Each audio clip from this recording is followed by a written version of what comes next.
I told Mr. Washington I wanted to become a disc jockey. Someone asked me to tell this story. And he said, Les Brown, he said, if you want to do anything worthwhile in life, you've got to be hungry. And so I started working to develop myself. He said, I want you to practice every day being a disc jockey. I said, but I don't have any job now. He said, it doesn't matter.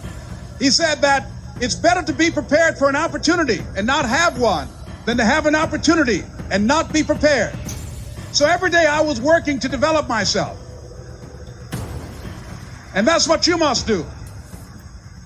And as I was working to develop myself, I applied for a job as a disc jockey, WMBM on Miami Beach. I went to a guy named Milton Butterball. I said, how you doing, Mr. Butterball? I'd like to get a job as a disc jockey. He looked at me, he said, you have any broadcast background? I said, no, sir, I don't. You have any journalism background? I said, no, sir, I don't. He said, we don't have any jobs available. I said, yes, sir. I went back to Mr. Washington and I told him, he said, don't take it personally. He said, most people are so negative, they will have to say no 7 times before they say yes. He said, go back again. So I went back again. I said, how you doing, Mr. Butterball? My name is Les Brown. He said, I know what your name is. What do you want? I said, I'd like to know whether or not you have any jobs as a disc jockey, sir. He said, didn't I just tell you yesterday we didn't have any jobs? I said, yes, sir, but I know whether or not somebody got laid off or somebody was fired, sir. He said, no one was laid off or fired. Now get on out of here. I came back the next day. Hello, Mr. Butterball. How are you? He said, fine. What do you want now? I said, I'd like to know whether or not you got any jobs, sir. Didn't I tell you the last 2 days we didn't have any jobs? I said, yes, sir, but I don't know whether or not somebody got sick or somebody died, sir. He said, no one got sick or died. Now don't come back here and throw me out again. I came back the next day like I was seeing him for the first time. I said, hello, Mr. Butterball, how are you? He looked at me with rage. He said, go get me some coffee. I said, yes, sir.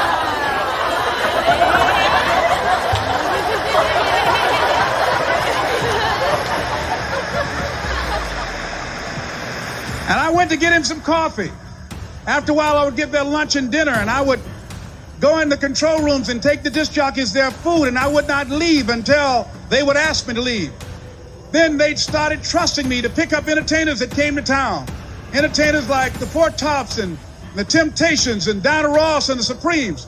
I would drive them all over Miami Beach in the disc jockeys' big long Cadillacs. I didn't have any driver's license, but I was driving like I had some.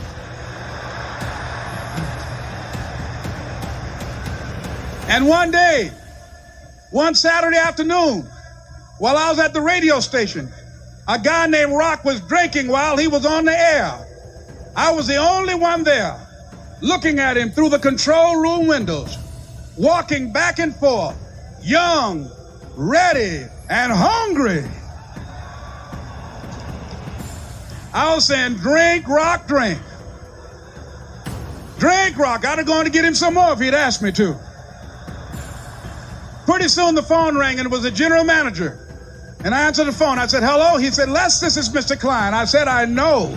He said, Rock can't finish his program. I said, I know. He said, would you call one of the other DJs in? I said, yes, sir. I hung the phone up. I said, now he must think I'm crazy.